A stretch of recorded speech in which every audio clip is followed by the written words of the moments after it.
वेळेला काय शिकलो तुम्हाला माहितीये का?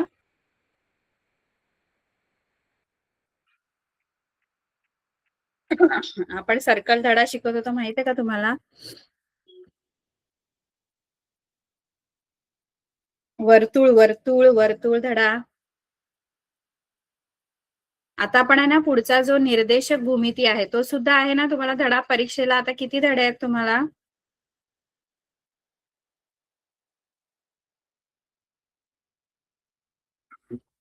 आपण निर्देशक भूमिती शिकायचं का?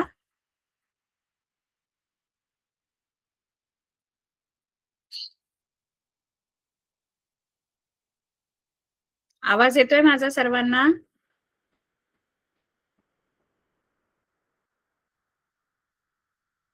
आवाज येतोय? थम्स अप करा.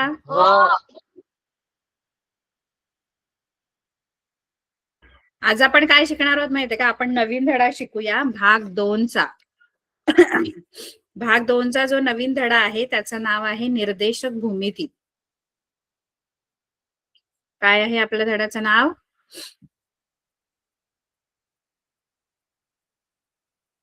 निर्देशक भूमिती असं आपल्या धड्याचं नाव आहे.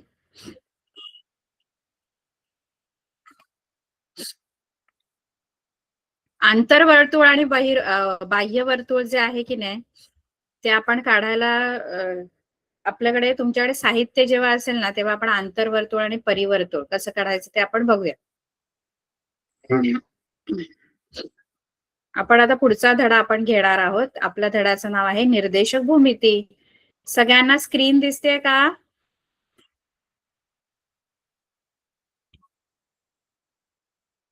थम्स अप करा. दिसते? बर. आता आपण काय शिकणार आहोत तर आपला जो धडा आहे निर्देशक भूमिती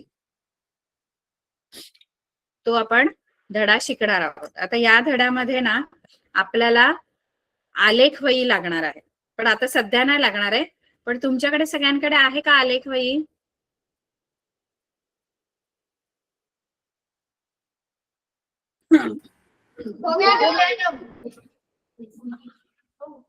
आलेख वही आहे का सगळ्यांकडे?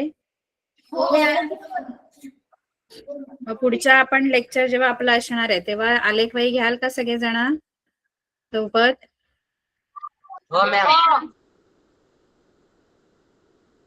बर.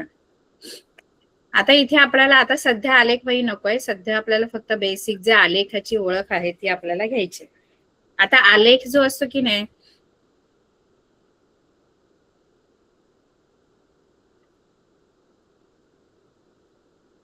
आलेखामध्ये आपल्याला संख्या रेषा जशा आपण असते संख्या रेषा तशा 2 संख्या रेषा आपल्याकडे असणार आहे. एक आडवी आणि एक उभी. ठीक आहे. आपण संख्या रेषा काढूया. 2 संख्या रेषा आपल्याकडे असणार. संख्या रेषा म्हणजे अशी रेषा जी तुम्हाला संख्या दर्शवते. आपण बघा संख्या रेषा 9वी मध्ये पहिल्या धड्यामध्ये आपण संख्या रेषा शिकलेलो आहोत. 9वीचा जो पहिला धडा होता आपला त्याच्यामध्ये बघा अशी संख्या रेषा होती आणि या संख्या रेषेवर असे प्रत्येक बिंदूशी निगडीत एक संख्या होती. आता रेषा म्हटलं ना की रेषावर असंख्य बिंदू असतात. रेषेवर काय असतात? असंख्य बिंदू. खूप बिंदू असतात की नाही रेषेवर? असे असंख्य बिंदू रेषेवर असतात. आणि या असंख्य बिंदूंची बघा असंख्य बिंदूंची अशा रेषा बनलेली असते. आता या संख्या रेषेवर प्रत्येक बिंदू जो आहे त्या प्रत्येक बिंदूशी निगडीत एक संख्या असते. त्या संख्येला त्या बिंदूचा निर्देशक असं म्हणतात. त्या आहे हा समजा इथे ए बिंदू आहे. हा मी इथे बी घेतला. इकडे सी घेतला. हा डी घेतला. तर प्रत्येक बिंदू जो आहे की नाही आता समजा ए बिंदू आहे. मी तुम्हाला ए बिंदू जर सांगितला तर बिंदू ए जो आहे त्या बिंदू ए शी निगडीत जी संख्या आहे ती कोणती आहे बरं? संख्या रेषेवर बिंदू ए शी निगडीत संख्या कोणती दिसते तुम्हाला? स्क्रीन दिसते सर्वांना?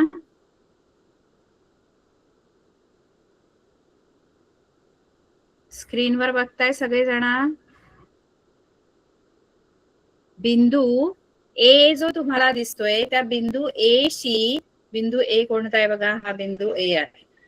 त्या बिंदू ए शी निगडीत कोणती संख्या आहे? हा बिंदू ए जो आहे त्याच्याशी निगडीत कोणती संख्या आहे? कोणती संख्या दिसते बिंदू ए शी निगडीत?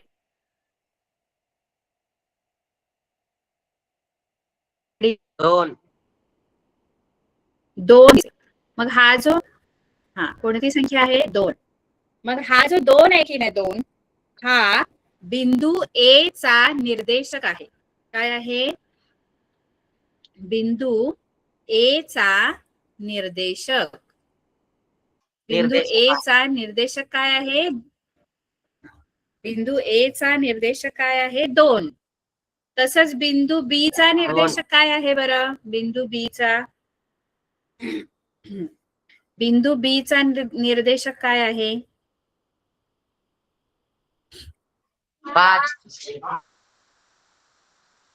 5 है ना.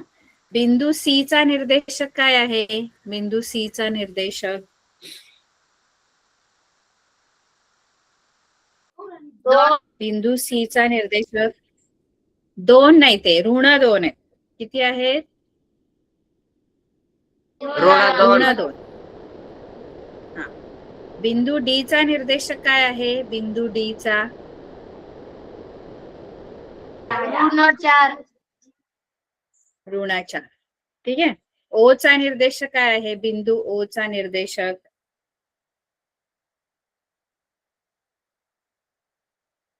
बिंदू ओ चा निर्देशक काय आहे?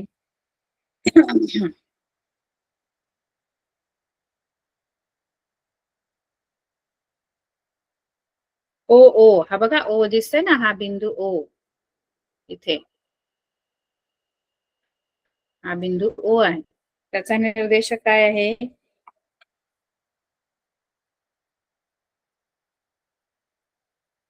0.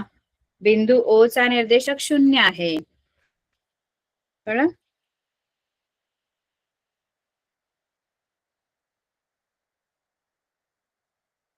बिंदू ओ चा निर्देशक 0 आहे. आता असे आपण बिंदूंचे निर्देशक सांगितले, पण इथे जो प्रत्येक बिंदूचा जो निर्देशक आहे की नाही, तो एकच संख्या आहे, कारण इथे एकच संख्या रेषा आहे. पण निर्देशक भूमितीमध्ये आपल्याला काय करायचं माहितीये का? निर्देशक भूमितीमध्ये आपण 2 संख्या रेषा काढतो. लक्ष द्या व्यवस्थित. अशा 2 संख्या रेषा, ही एक आहे आडवी संख्या रेषा आणि एक असते अशी उभी संख्या रेषा. अशा 2 संख्या रेषांची मिळून आणि या संख्या रेषांनी जे या प्रतलाचे, प्रतल म्हणजे हे पान जे तुम्हाला पांढऱ्या रंगाचं दिसत ते पान, ते प्रतल आहे. त्या प्रतलाचे 4 भाग केलेले आहेत या 2 संख्या रेषांमुळे. या 2 संख्या रेषा मी काढलेल्या आहेत. आता या संख्या रेषांमध्ये कशा संख्या लिहायच्या बघा? दोन्ही संख्या रेषा, दोन्ही संख्या रेषा जिथे छेदतात तिथे तुमचा 0 असतो. ओरिजिन म्हणतो त्याला आपण, आरंभ बिंदू. हा जो ओ आहे तो आरंभ बिंदू आहे. इथून आपण संख्या मोजण्याची सुरुवात करणार आहोत ओ पासून. त्याचा निर्देशक जो आहे तो 0. आता 2 निर्देशक असणार. प्रत्येक बिंदूचे निर्देशक 2 असणार आहेत, कारण इथे 2 संख्या रेषा आहेत. मगाशी प्रत्येक बिंदूचा एकच निर्देशक होता, कारण मगाशी एकच संख्या रेषा आपण काढली होती. आता किती संख्या रेषा काढल्या तिथे? आता मी इथे किती संख्या रेषा काढलेल्या आहेत? 2 संख्या रेषा, एक आडवी आणि एक उभी, अशा 2 संख्या रेषा आहेत. आता या दोन्ही संख्या रेषांवर आपण संख्या दर्शवणार आहोत, संख्या दाखवणार आहोत. तर ही जी आडवी संख्या रेषा आहे की नाही, आवाज आ रही है बेटा? आप अपने सिस्टम से दोबारा लॉग इन करो. मैम की आवाज आ रही है, अपने सिस्टम से दोबारा से लॉग इन करो. Ma'am you can continue. पुन्हा लॉग.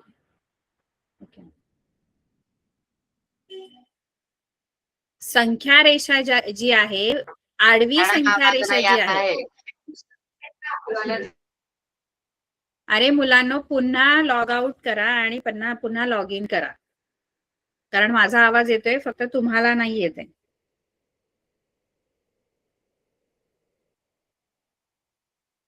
पुन्हा लॉग आउट करून पुन्हा आणि परत लॉग इन करा. ठीक आहे. तर आपण इथे बघत होतो 2 संख्या रेषा. येतोय आवाज आता?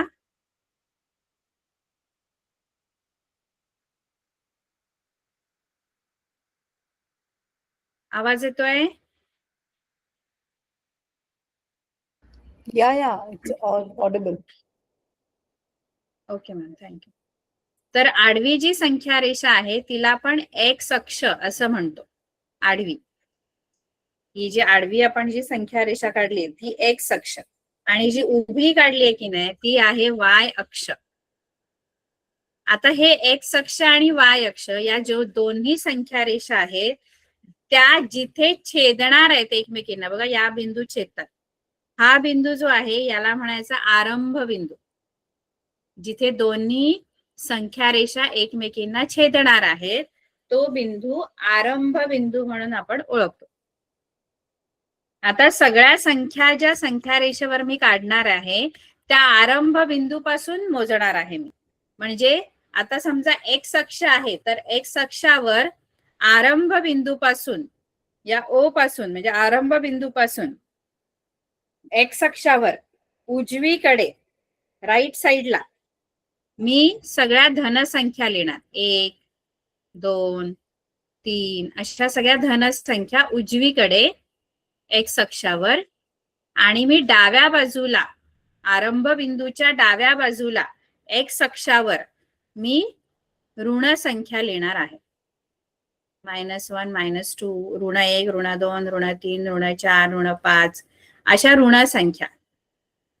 कारण या संख्या रेषा आहेत. जसं मगाशी एक संख्या रेषा होती जिच्यावर आपण संख्या काढल्या, तशाच या संख्या रेषांवर सुद्धा संख्या असणार. मग एक्स अक्ष जो आहे तो मगाच्या आपल्या जी संख्या रेषा होती तिच्यासारखाच आहे. उजवीकडे सगळ्या धनसंख्या, मध्ये 0 आरंभ बिंदूच्या इथे, आणि डावीकडे सगळ्या ऋण संख्या आहेत. एवढं कळलं सगळ्यांना? थम्स अप करा जर कळलं असेल.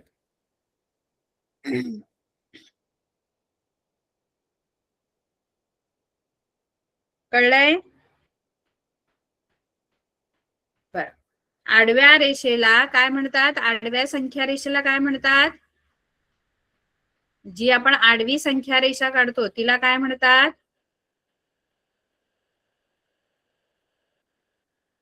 आडव्या संख्या रेषेला काय म्हणायचं? एक्स अक्ष. आडव्या संख्या रेषेला काय म्हणायचं?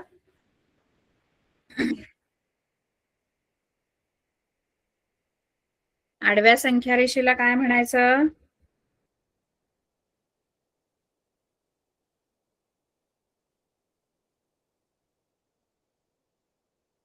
एक्स अक्ष.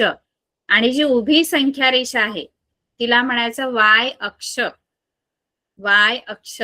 आता वाय अक्षावर पण संख्या असणार कारण ती पण संख्या रेषा आहे.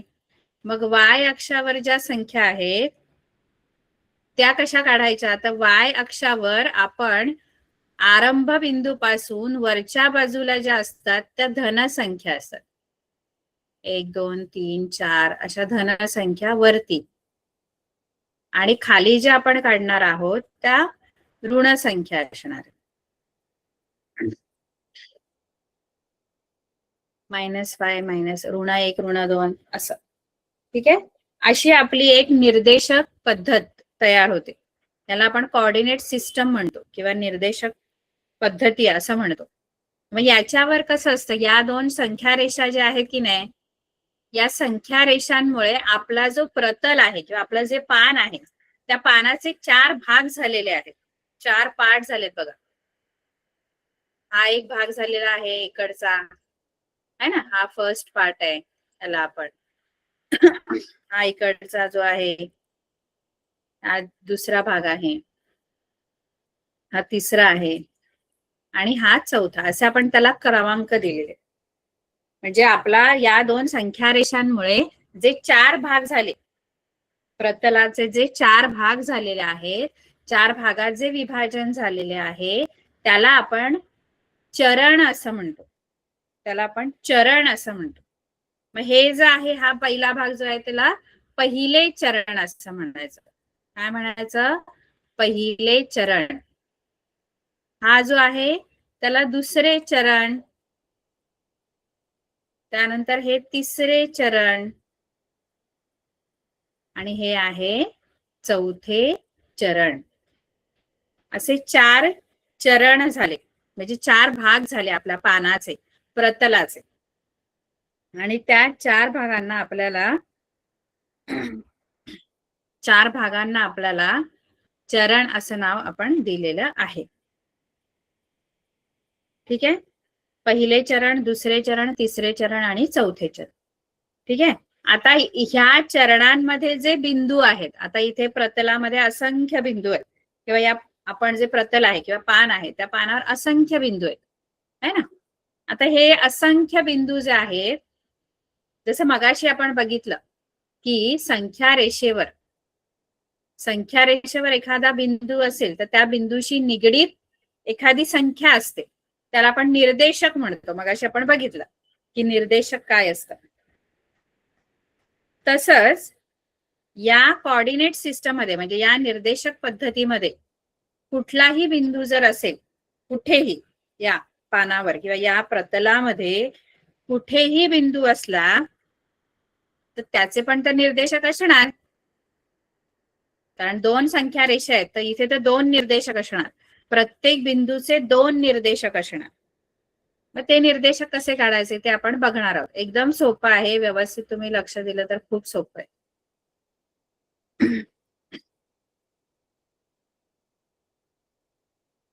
बघा, आपण पुन्हा एकदा आपण निर्देशक कसे काढायचे बिंदूचे ते बघूया. कुठेही मी चरणात एखादा बिंदू घेतला तर त्याचे निर्देशक कसे शोधायचे. मी पुन्हा एकदा 2 असे आपले अक्ष काढते. 2 अक्ष, एक्स अक्ष आडवा आणि उभा जो आहे तो वाय अक्ष काढला. आपल्याला दाखवायचे आलेखावर जे बिंदू आहेत त्या बिंदूचे निर्देशक आपण शोधणार आहोत. एखाद्या ठिकाणी मी बिंदू घेतला तर त्याचे निर्देशक कसे लिहायचे ते आपण बघणार आहोत. तर इथे आपला आरंभ बिंदू आहे, इथे 0 आहे, इथे 1, इथे धनसंख्या उजवीकडे,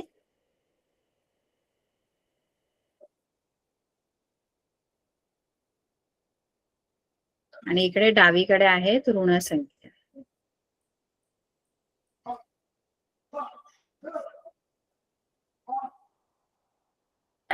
वरती आहे धनसंख्या वाय अक्षावर. हा एक्स अक्ष आहे आपला, आडवा एक्स अक्ष, आणि उभा जो आहे तो वाय अक्ष. वाय अक्षावर वरती धनसंख्या आहे आणि खाली ऋण संख्या.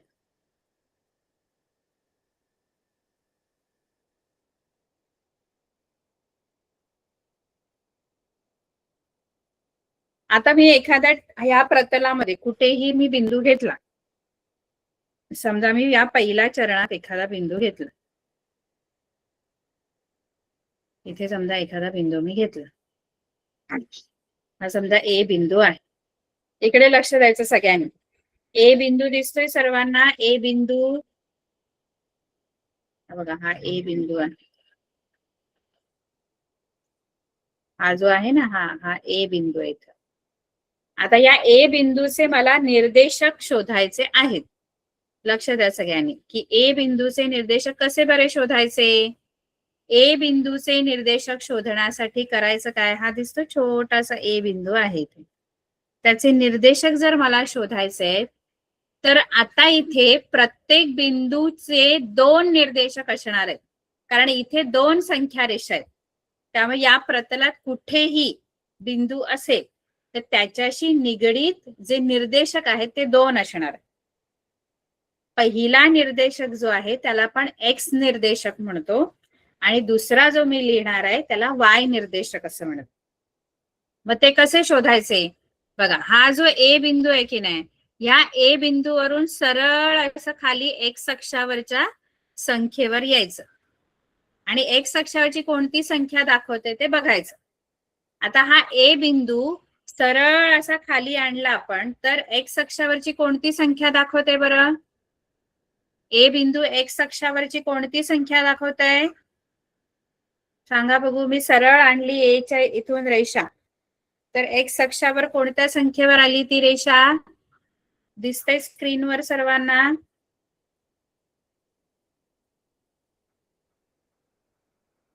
कोणती संख्या दर्शवते? ए बिंदू एक्स अक्षावरची 5. 5 बरोबर. आणि तसंच मी याच ए बिंदूवरून वाय अक्षावर सुद्धा अशी सरळ रेषा मी काढते वाय अक्षावर. आणि या वाय अक्षावरची कोणती संख्या दाखवते? हाच ए बिंदू वाय अक्षावर अशी सरळ रेषा न्यायची आणि बघायचं की वाय अक्षावरची कोणती संख्या दर्शवतात. कोणती संख्या दर्शवते वाय अक्षावरील?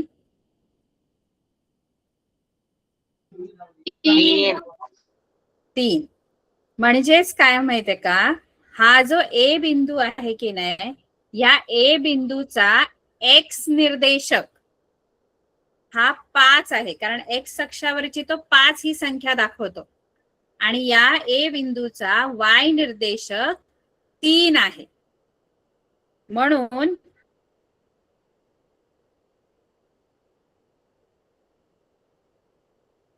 याचे निर्देशक लिहिताना पहिला मी एक्स निर्देशक लिहिला 5 आणि दुसरा मी वाय निर्देशक लिहिला 3. असे या ए बिंदूचे निर्देशक लिहिण्याची पद्धत आहे. कोणत्याही बिंदूचे निर्देशक लिहिताना पहिला एक्स निर्देशकच लिहायचा असतो. एक्स अक्षावरची कोणती संख्या तो दाखवतो हे आधी लिहायचं आणि मग वाय अक्षावरची कोणती. उलट नाही लिहायचं. पहिलं एक्स अक्षावरचीच एक्स निर्देशकच पहिला लिहायचा आणि मग वाय निर्देशक लिहायचा आहे. आणखी एक समजा मी तुम्हाला बिंदू दिला इथं.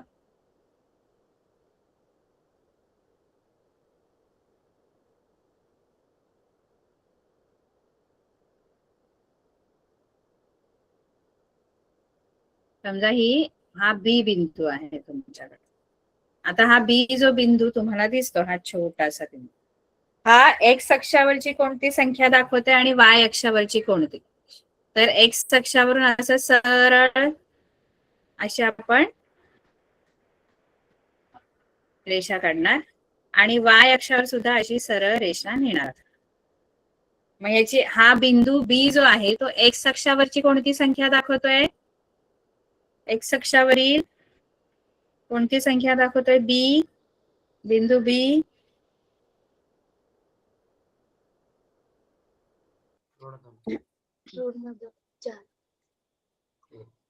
हा, एक्स अक्षावरची तो कोणती संख्या दाखवते बरं?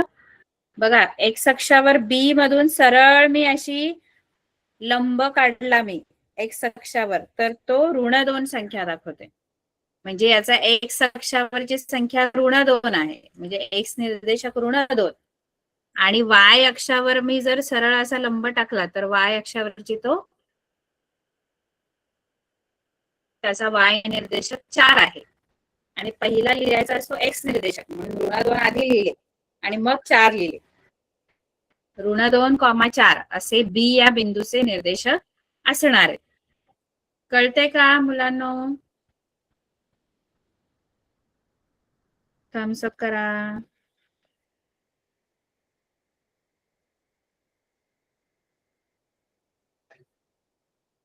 हा, तर आणखी मी तुम्हाला 2 बिंदू आणखी देणार आहे. बिंदू घेऊ म्हणजे तुम्हाला कळेल की निर्देशक कसे आपल्याला दाखवता येतात. समजा इथे मी सी बिंदू हा घेतला, हा सी बिंदू आहे छोटासा. तर या सी बिंदूवरून सुद्धा आधी एक्स अक्षावर जा तुम्ही. एक्स अक्षावरची कोणती संख्या दाखवते ती बघा आणि वाय अक्षावरची कोणती दाखवते ती बघा. आणि याचे निर्देशक मला सांगा, सी चे निर्देशक काय असणार आहेत?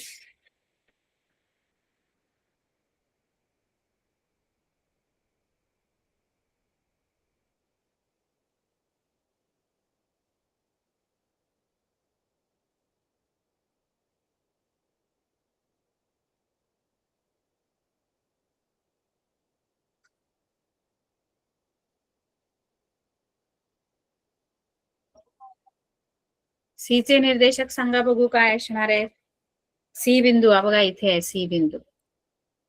या सी चे निर्देशक काय असणार आहेत. एक्स निर्देशक काय आहे सी चा.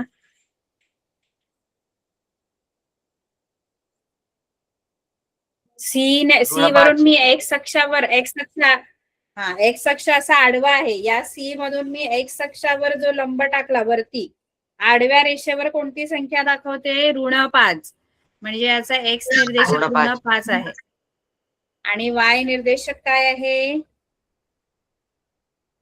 ऋण 3. हा बरोबर ऋण 3 निर्देशक आहेत ते ऋण 5 आणि ऋण 3 आहेत. ठीक आहे. आता समजा मी हा डी बिंदू तुम्हाला दिलेला आहे इथे डी बिंदू. त्या डी बिंदूचे निर्देशक काय असणार. या डी बिंदूवरून मी एक्स अक्षावर असा लंब टाकणार असा एक्स अक्षावर आणि असा डी वरून वाय अक्षावर सुद्धा मी लंब टाकणार. मग डी बिंदूचे निर्देशक काय येणार सांगा. डी चे निर्देशक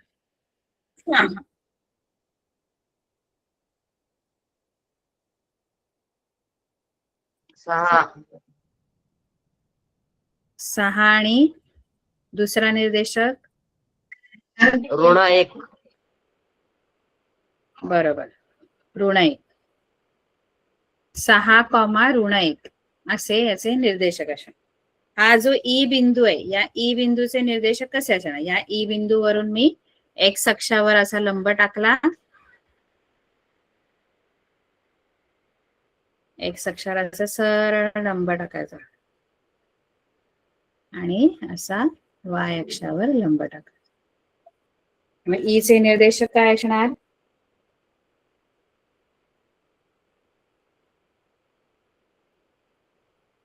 बिंदू ई चे निर्देशक सांगा बघू कोणीतरी. कोणते शाळा सांगते मला उत्तर. ई बिंदूचे निर्देशक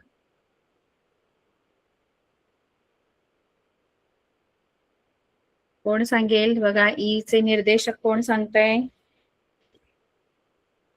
एक्स अक्षावरची कोणती संख्या दाखवतो ई बिंदू. हा बघा हा इथे ई बिंदू आहे. तुम्हाला जर दिसत नाही हा इथे ई बिंदू.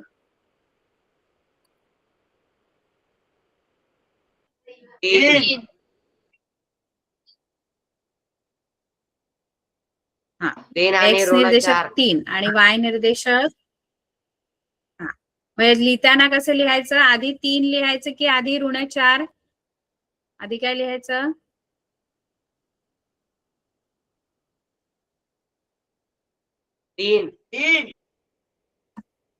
3 आधी लिहायचं. कारण एक्स निर्देशक आधी मग वाय निर्देशक असतं. 3, ऋण 4 असं आपला बिंदूचे ह्या ई बिंदूचे निर्देशक असणार. ठीक आहे.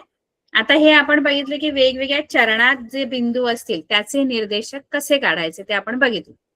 चरणातले बिंदू पहिला चरण, दुसरे चरण, तिसरे आणि चौथे. ठीक आहे. आता आपण बघायचंय की जर बिंदू कोणत्याही चरणात नाहीये. आता जे आपण बिंदू बघितले ते कोणत्या ना कोणत्या चरणात आहे. जसं ए बिंदू जो आहे तो कोणत्या चरणात आहे.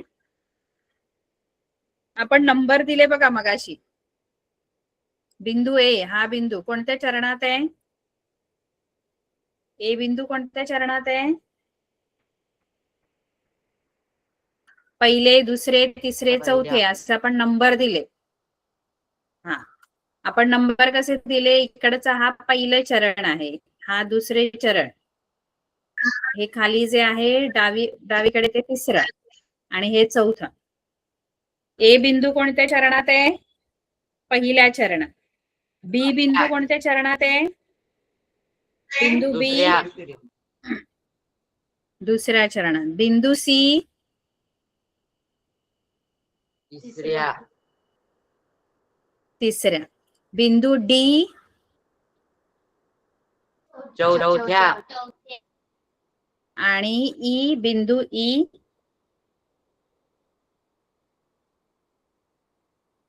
बिंदू इथे आहे बघा.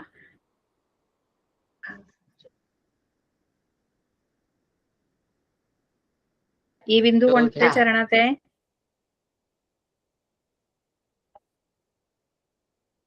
चौथ्याच आहे, इकडच्याच आहे ना, चौथ्या चरणातच आहे ई बिंदू. है? म्हणजे हे सगळे जे बिंदू मी तुम्हाला दिले, ज्याचे आपण निर्देशक काढले, ते बिंदू चरणात आहेत.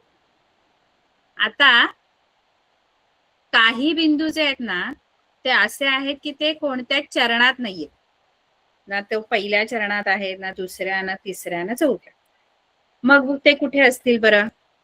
जर बिंदू चरणात नसतील तर ते कुठे असू शकतात? काही बिंदू असे आहेत जे कोणत्याच चरणात नाही, मग ते कुठे असू शकतात?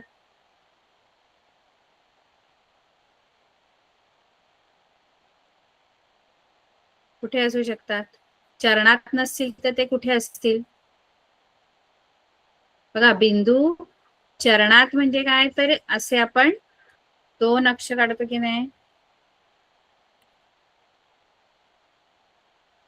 चरणात नसतील तर ते अक्षांवर असू शकतात. 6 एकूण जागा आहेत, त्या 6 पैकी कुठल्याही एका जागेवर बिंदू असू शकतो. 6 कोणत्या जागा? तर 4 चरण आणि 2 अक्ष. काही बिंदू असे आहेत जे चरणात नाहीयेत. आता हे सगळे बिंदू जे मी इथे काढले हे चरणातले, पण हे जे मी आता तुम्हाला ब्ल्यू मध्ये दाखवणार आहे, हे सगळे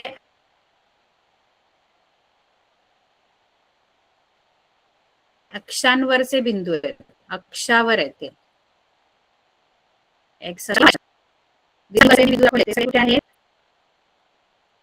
अक्षावर आहे. अक्षावर पण असंख्य बिंदू आहेत. चरणात पण असंख्य बिंदू आहेत.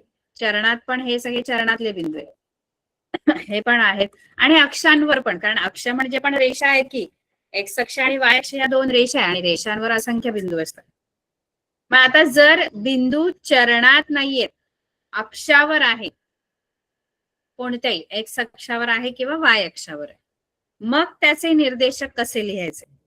कारण त्या बिंदूंचे पण निर्देशक 2 असणार आहेत. जसं आपण चरणातले बिंदू बघितले, चरणातल्या बिंदूंचे जसे 2 निर्देशक आहेत, तसेच अक्षावरील बिंदूंचे सुद्धा 2 निर्देशक असतात. मग त्याचे 2 निर्देशक कोणते लिहायचे ते आपण बघूया. नीट लक्ष द्यायचं. हे थोडंच आहे, आपल्याला खूप सोपा धडा हा एकमेव धडा आहे जो खूप सोपा आहे.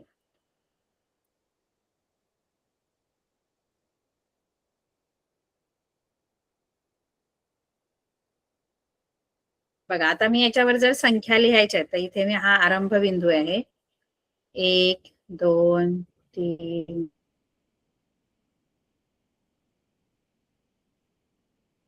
4. इथे सगळ्या इकडे सगळ्या ऋण आहे.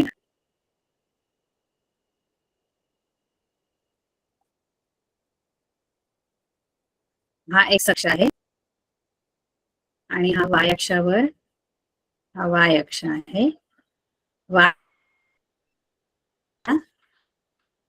आणि खाली येतात ऋण संख्या. ठीक आहे. आता समजा बिंदू एक्स अक्षावर आहे, तर त्याचे निर्देशक कसे लिहायचे? बघा हा, व्यवस्थित लक्ष द्यायचं. मी समजा एखादा बिंदू एक्स अक्षावर घेतला, समजा हा बिंदू मी हा एक्स अक्षावर बिंदू घेतलेला, जो मी निळ्या रंगाने सर्कल केलेला आहे. हा समजा आपला पी बिंदू आहे. पी बिंदू समजा एक्स अक्षावर आहे. मग त्याचे निर्देशक कसे लिहायचे? बघा, पहिला आपण जो लिहितो तो एक्स निर्देशक लिहितो. म्हणजे तो बिंदू एक्स अक्षावर आपण काय करतो, एक लंब टाकतो एक्स अक्षावर. पण इथे तो बिंदूच एक्स अक्षावर असल्यामुळे आपण लंब नाही काढू शकत. मग एक्स निर्देशक, पहिला निर्देशक जो लिहायचा तो कोणता लिहायचा? ती संख्या आहे जी एक्स अक्षावरची, तोच त्याचा एक्स निर्देशक असतो. म्हणजे या बिंदूचा पहिला एक्स निर्देशक जो आहे तो तोच असणार 7. पण आता वाय निर्देशक जो आहे तो या बिंदूपासून मी वाय अक्षावर जर असा पी पासून वाय अक्षावर जर असा लंब टाकला या वाय अक्षावर, तर तो वाय अक्षावरची कोणती संख्या दाखवेल? ही कोणती संख्या दाखवतो वाय अक्षावरची? पी वरून कोणती संख्या दाखवणार तो? असे सरळ जर आली मी पी वरून तर तो 0 ही संख्या मला दाखवतो. कारण वाय अक्षर मध्ये कुठल्या चरणात नाहीये, तो एक्स अक्षावर आहे. मग एक्स अक्षावर असल्यामुळे एक्स निर्देशक त्याचा 7 असणार, कारण 7च्या इथे तो एक्स अक्षावरचीच ती संख्या आहे. पण वाय निर्देशक जो आहे तो 0 असणार त्याचा. म्हणून पी बिंदूचे जे 2 निर्देशक असणार ते 7,0 असे असणार. आता समजा मी दुसरा आणखी एक बिंदू घेतला क्यू, इथं एक्स अक्षावरच आहे. याचे कसे निर्देशक लिहिणार तुम्ही क्यू चे? पहिला निर्देशक काय असणार त्याचा? एक्स निर्देशक. या क्यू चा एक्स निर्देशक काय असणार बरं?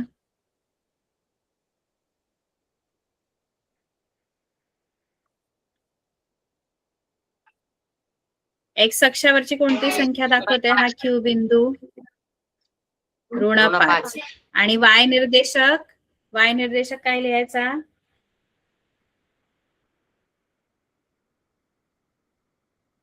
शून्य. बघा एक गोष्ट लक्षात ठेवायची, एक्स अक्षावर जेवढे पण बिंदू आहेत त्या सगळ्या बिंदूंचा वाय निर्देशक म्हणजे वाय निर्देशक दुसरा असतो, तो 0 असतो. कुठेही तुम्ही एक्स अक्षावर बिंदू घ्या. आता समजा मी इथे घेतला एक्स अक्षावर हा आर, त्याचे निर्देशक काय असणार?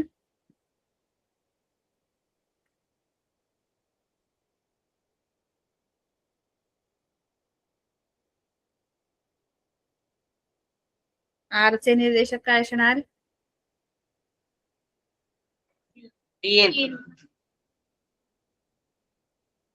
2 निर्देशक असतात, 3, दुसरा निर्देशक काय लिहायचा याचा? 3,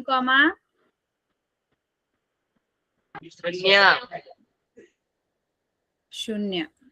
हा एस बिंदू जो आहे त्या एस बिंदूचे निर्देशक काय? मी इथे एस बिंदू सर्कल केलाय, त्याचे निर्देशक काय?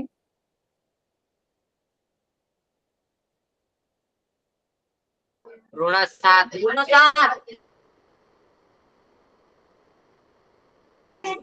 0. एक निर्देशक नाही, 2 निर्देशक म्हणजे हा ऋण 7,0. हा जो इथे बिंदू आहे टी, त्याचे निर्देशक काय लिहिणार?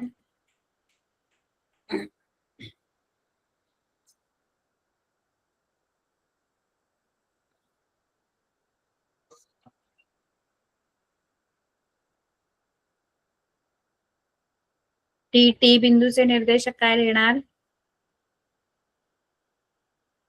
ऋण 2,0. ठीक आहे. तर तुम्ही एक काम करायचं, तुमच्याकडे जर आलेख वही असेल, आहे सगळ्यांकडे आलेख वही? हो. आहे का आलेख वही? हो.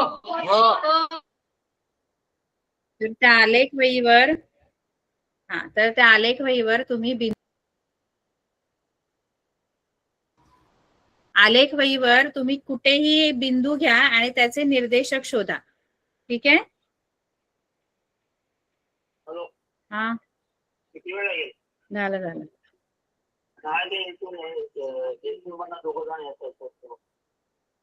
हा.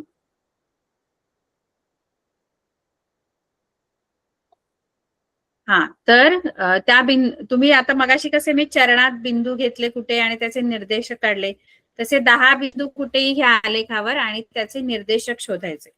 कराल का? ठीक आहे. हा तुमचा गृहपाठ आहे.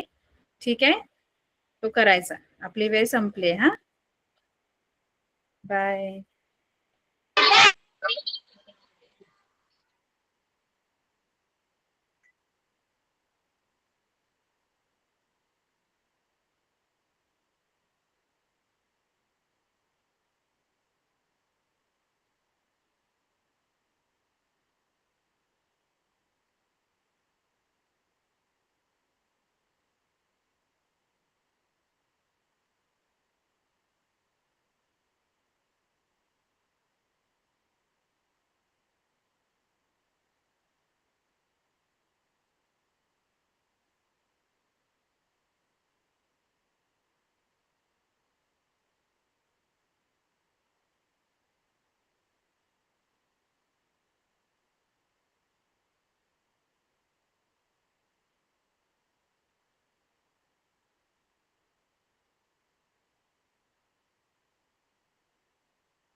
जाणवाया दुर्बलांचे दुःख आणि वेदना,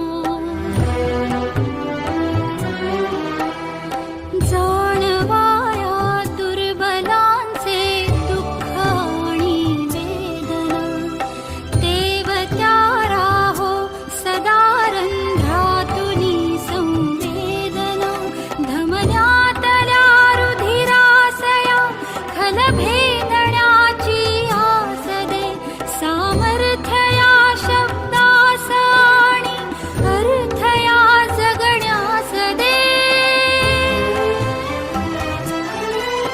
जे सत्य सुंदर सर्वथा आजन्म त्याचा ध्यास दे.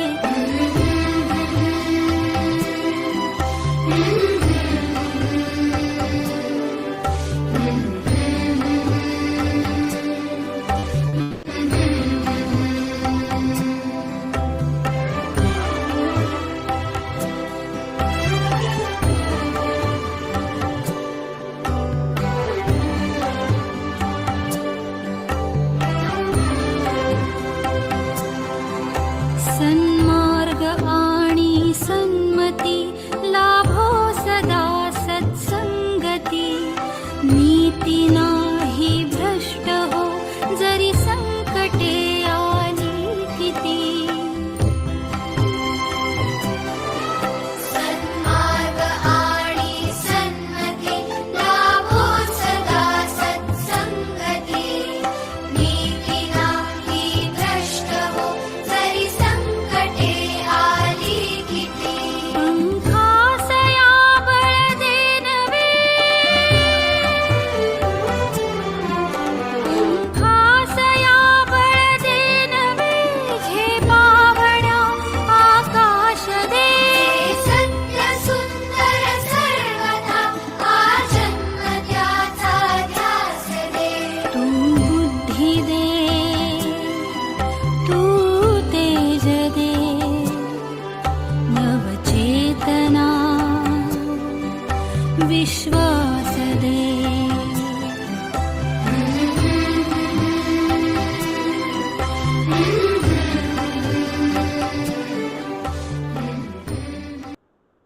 I learned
गुड इवनिंग बच्चों.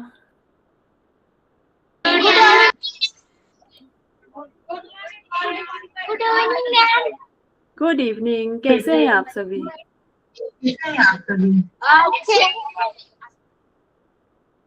अच्छे हैं. अच्छा, तो आज आपकी रिकॉर्डेड सेशन,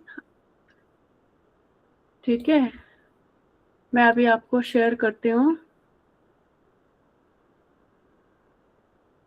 इंग्लिश.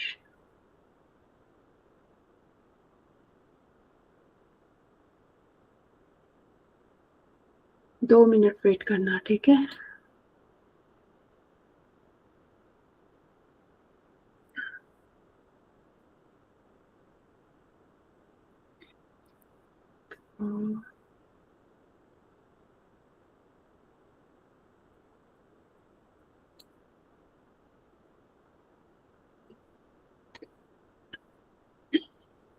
अच्छा ये बताओ, इंग्लिश का कौन सा चैप्टर कर रहे हैं आप लोग? चैप्टर का नाम बता सकते हो?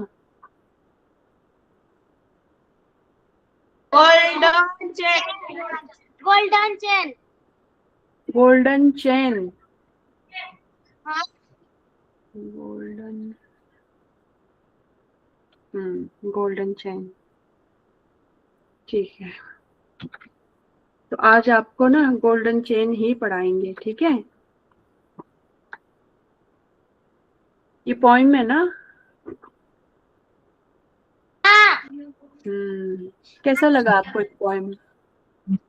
अच्छी है मैडम, अच्छी है। अच्छा तो ठीक है बच्चों, मैं आपको शेयर करती हूँ गोल्डन चेन। गोल्डन चेन,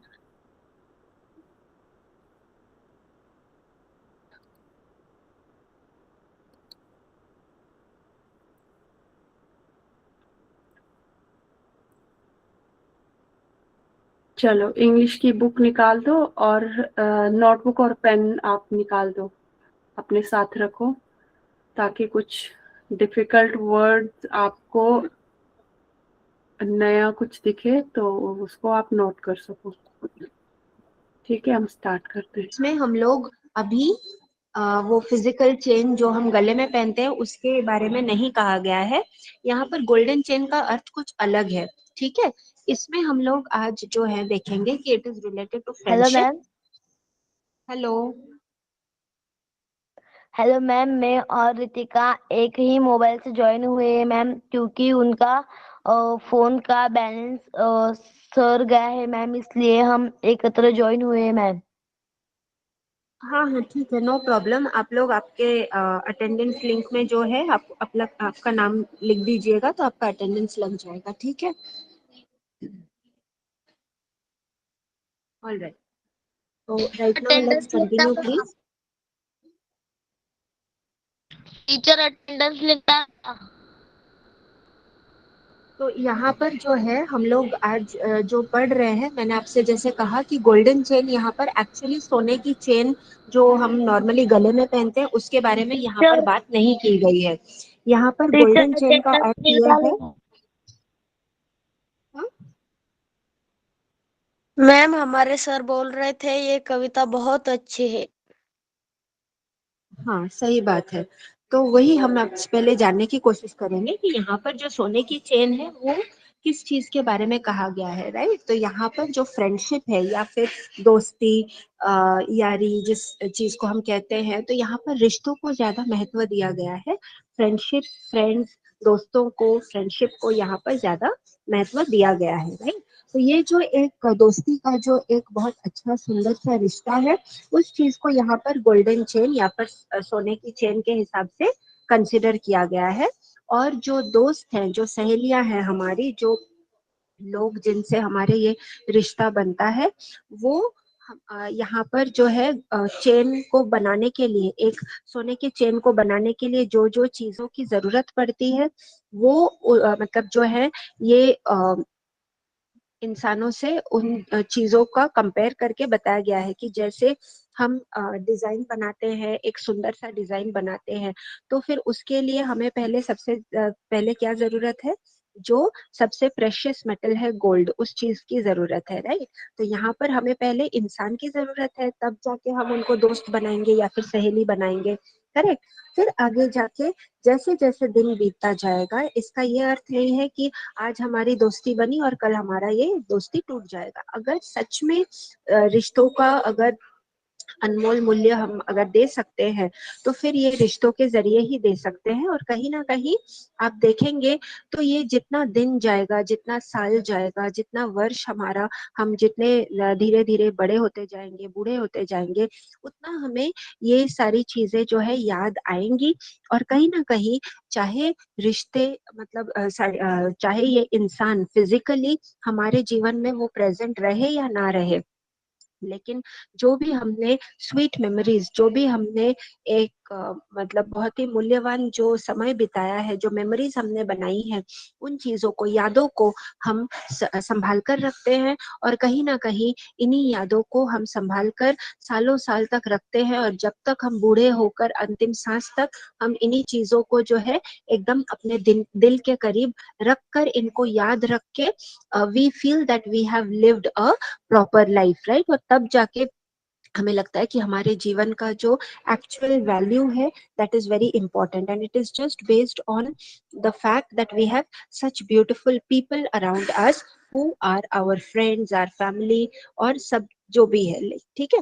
तो now let's see, do you have any old friend. Normally हमें पता है कि आज के जमाने में, राइट, जब हम सोशल मीडिया की बात करते हैं, जब हम सोशल मीडिया प्लेटफॉर्म्स के बारे में बात करते हैं, चाहे वो फेसबुक हो, इंस्टाग्राम हो, ये हो, तो नॉर्मली हम क्या करते हैं कि जिसके जितने फॉलोअर्स हैं, जिसके जितने लाइक्स हो गए, या फिर जिसको जितने मतलब लोगों ने फॉलो कर लिया, यानी कि उनके उतने सारे मतलब लोग हैं जो आपके पीछे फैन फॉलोइंग है।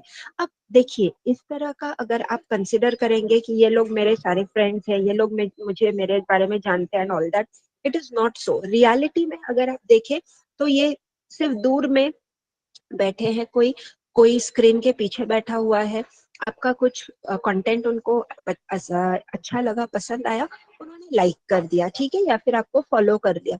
इसका ये मतलब नहीं है कि वो रियल अर्थ में आपके जीवन में आपके सच के सहेली है या फिर दोस्त है।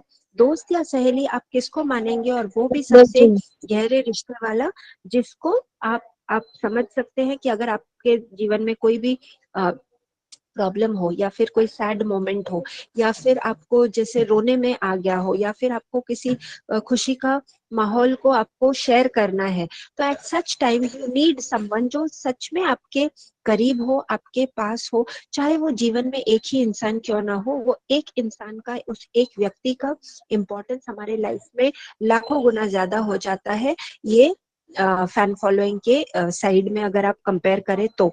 क्योंकि कहीं ना कहीं जब दिल में दुख होता है या फिर खुशी होती है, तब आपको सच में कोई एक जन की जरूरत होती है, जिसके साथ आप बैठकर आपकी दो बातें शेयर कर सकते हैं। और सच में वो सिर्फ एक इंसान के अंदर ही वो क्वालिटी है जो आपको सुनकर, आपको समझकर, और आपको शायद कुछ वो बोले या ना बोले, बिना बोले भी वो काफी हद तक एक इंसान दूसरे इंसान को सपोर्ट दे सकता है। तो ये सारी चीजें जो है, ये तब भी संभव है जब आप किसी के साथ इस तरह का एक इनवैल्यूएबल, बहुत ही अच्छा मतलब मूल्यवान एक रिश्ता निभाते हैं।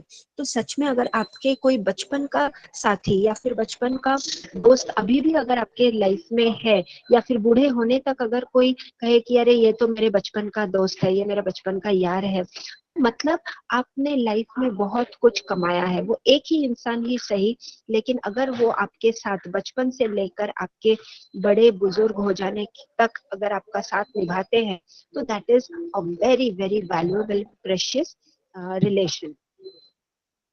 नेक्स्ट क्वेश्चन ये पूछा गया है कि what is needed in friendship to grow. एक रिश्ते में, एक दोस्ती के रिश्ते में अगर आपको ग्रो करना है, तो वो कौन सी ऐसी चीज है जो आपको जरूरत पड़ेगी, ठीक है। Next is how do you feel when you don't have any friend. अगर आपके लाइफ में कोई फ्रेंड नहीं है, तो फिर आपको कैसा महसूस होता है। तो नॉर्मली क्या होता है कि हमें अकेला महसूस होता है, कि कोई एक इंसान भी अगर मुझे सुनने वाला हो तो मेरे लिए ये काफी है, right. So you need that kind of a support. और यहाँ पर वही चीज है कि अगर आप एकदम ही अपने जीवन में अगर आपको अपने आप को अगर आप अकेला पाते हैं, तो this is a very very sad thing कि आपको सुनने के लिए कोई नहीं है, आपके साथ बैठने वाला कोई नहीं है। सो this is something which is really sad, ठीक है। And next question, ma'am second question रह गया है। Yes ma'am. सेकंड क्वेश्चन रह गया है।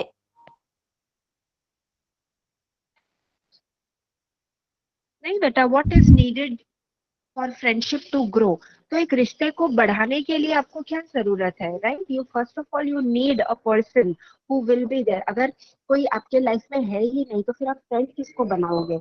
और अगर आपने फ्रेंड बनाया, तो उस रिश्ते को आगे बढ़ाने के लिए आपको क्या जरूरत है, आपको इमोशंस की जरूरत है, आपको फीलिंग्स की जरूरत है, एक दूसरे को समझने के लिए जो रिस्पेक्ट चाहिए, अंडरस्टैंडिंग चाहिए, जो काइंडनेस चाहिए, राइट, कंपैशन, ये सारी जो भी क्वालिटीज है, एक इंसान में जो भी क्वालिटीज चाहिए होते हैं, वो सारी चीजें एक फ्रेंडशिप को ग्रो करने के लिए चाहिए। कि अगर कोई मतलब बात नहीं भी करे, तो अगर आप चुप भी है तो आपकी चुप्पी को अगर कोई समझने वाला कोई है, तो वो वैसा टाइप का एक दोस्त होना चाहिए। तो how will that actually grow?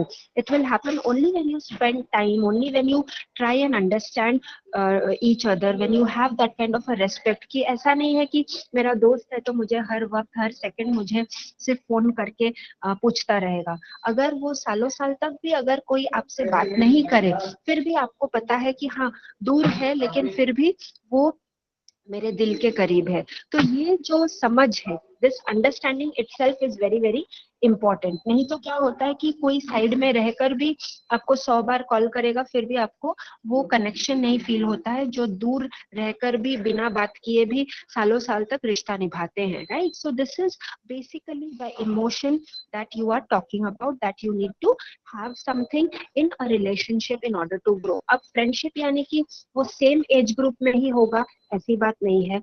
वो आपके कोई भी रिश्ते में, कोई भी एज ग्रुप में वो आ सकता है। सिर्फ वो समझने वाला इंसान जो एक दोस्त का अहमियत समझकर उसका खुद का रोल जो है वो अगर निभाए, सच में अगर निभाए, तो that is more than important. तो चाहे वो एक बुजुर्ग इंसान और एक छोटे से बच्चे में भी वो फ्रेंडशिप हो सकता है, राइट? सेम एज ग्रुप के लोगों में भी फ्रेंडशिप हो सकता है, राइट? सो इट डिपेंड्स कि यहाँ पर कोई हम पर्टिकुलर जेंडर या फिर पर्टिकुलर एज ग्रुप की बात नहीं कर रहे। दोस्ती यारी जो भी है, ये कभी भी कोई भी एज ग्रुप में हो सकता है। बस सिर्फ समझने वाला, वैसे टाइप का दिल वाला जो पर्टिकुलर वो इंसान वो होना चाहिए, that's it, right? Nothing else is important over here. And why do we share secrets, happiness and sorrows with our friends? हम नॉर्मली हमारी जो भी सुख दुख की बातें हैं, हम हमारे सिर्फ फ्रेंड्स को ही क्यों शेयर करना चाहते हैं? हम दूसरे से क्यों नहीं शेयर करते? क्योंकि कहीं ना कहीं हमें पता है कि वो इंसान सामने वाला, जिसको हम दोस्त कहते हैं या फिर सहेली कहते हैं, वो हमें समझेगा। And that is the reason why we want to share all the deeper feelings. Pooja ma'am, may I please request you to scroll, ताकि मैं वो जो पोएम है I can read it out.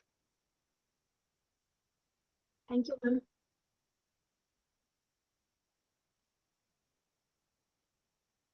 Okay, now let's read the poem. Golden Chain. Friendship is a golden chain. The links are friends so dear, and like a rare and precious jewel, it's treasured more each year. It's clasped together firmly with a love that's deep and true, and it's rich with happy memories and fond recollections too. Time can't destroy its beauty, for as long as memory lives, years can't erase the pleasure that the joy of friendship gives. For friendship is a priceless gift that can't be bought or sold, but to have an understanding friend is worth far more than gold. And the golden chain of friendship is a strong and blessed tie, binding kindred hearts together as the years go passing by. And this beautiful poem is written by Helen Steiner rice. Okay, तो ये Helen Steiner rice जो है, ये कवियत्री का नाम है। Helen is the name of a lady. तो यहाँ पर हम अगर हिंदी में कहें तो कवयित्री, नहीं तो आप इंग्लिश में पोएट, पोएटेस कुछ भी कह सकते हैं। तो यहाँ पर जो है, इन्होंने ये फ्रेंडशिप के ऊपर, दोस्ती के ऊपर उन्होंने बहुत सुंदर सी एक कविता लिखी है। और ये जो पूरा रिश्ता है friendship, that she has considered as golden chain. ठीक है, नाउ तो पहला लाइन जो है, पहले स्टैंजा में first line says friendship is a golden chain. तो यहाँ पर ये फ्रेंडशिप या फिर दोस्ती यारी को जो है एक सोने के चेन के साथ कंपेयर किया गया है, राइट? और यहाँ पर ये बताया गया है कि ये कहीं ना कहीं अगर आप देखें तो ये एक बहुत ही सुंदर और प्रेशियस चीज है। कौन सी चीज? ना friendship. The links are friends so dear. अब जब आप कोई भी ज्वेलरी बनाएंगे, जब आप कोई भी ऑर्नामेंट बनाते हैं, तो उसको आप देखेंगे कि कोई भी प्रेशियस मेटल जब यूज होता है, उसको ज्वाइन करने के लिए आप कोई ग्लू या फिर कोई सेलोटेप का इस्तेमाल नहीं करते। उसी मेटल को जो है अलग अलग डिजाइन में बनाकर, अलग अलग छोटे छोटे जो लिंक या फिर जोड़ने के लिए जो चीजें यूज कर किया जाता है, राइट, छोटी छोटी रिंग्स बनाई जाती है या फिर उसी को जो है मेल्ट करके उसको ज्वाइन किया जाता है। तो प्रोसीजर जो है बिल्कुल अलग होता है। तो यहाँ पर जो दो अलग अलग पार्ट्स को ज्वाइन करने के लिए बीच वाला जो लिंक होता है या फिर जो जोड़ने के लिए जो चीज चाहिए होता है, तो लाइक अ ग्लू। तो यहाँ पर फ्रेंडशिप के गोल्डन चेन में जो लिंक है, जो जोड़ने का जो काम करता है, वो सिर्फ हमारे फ्रेंड्स कर सकते हैं, जो हमारे बहुत ही दिल के करीब होते हैं। डियर यानी कि बहुत ही नजदीकी, बहुत ही दिल के करीब और प्यार करने वाला जो सबसे प्यारा इंसान होता है। तो यहाँ पर जो लिंक है, that is none other than the friends themselves. And like a rare and precious jewel. अब ज्वेल का मतलब क्या है कि जो मतलब एक बहुत ही अनमोल वस्तु जो होता है, राइट। यहाँ पर अभी हमने गोल्ड को लिया है। Gold is a precious metal. अगर आप कहें तो जैसे हम कहते हैं ना कि प्रेशियस जेम्स एंड स्टोन्स, तो हम एमरल्ड कंसिडर करते हैं, रूबी को कंसिडर करते हैं।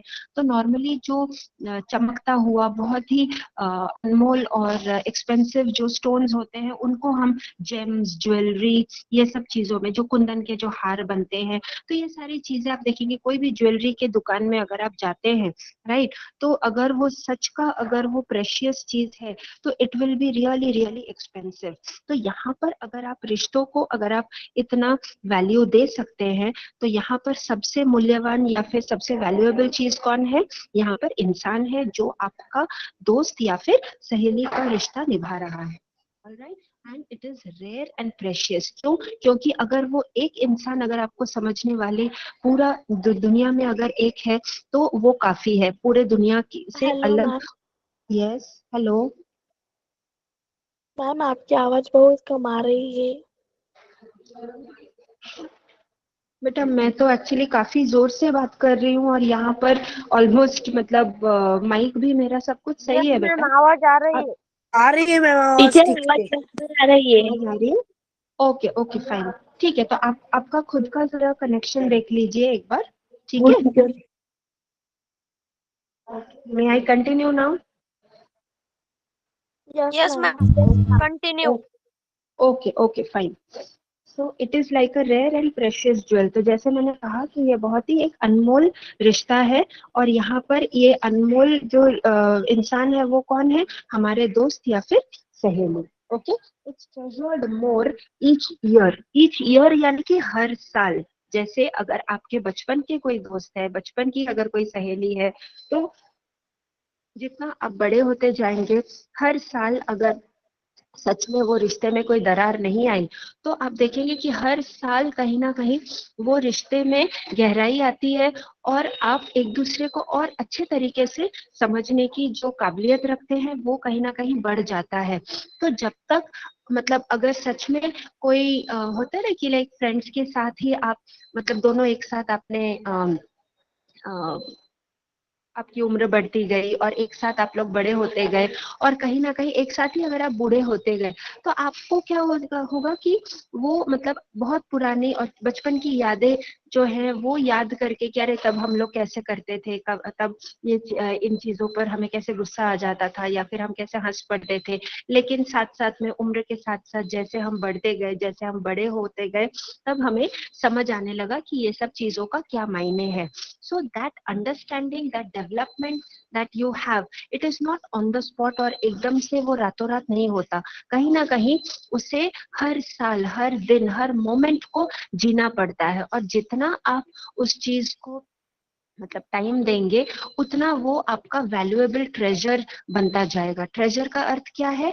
कि कोई अनमोल जैसे रत्न है, जो आपने मतलब आपका बहुत ही दिल के करीब, और एक प्रेशियस जो है एक जगह आपके दिल में है, और वो कोई भी किसी भी हालत में वो आपसे छीन नहीं पाएगा, राइट।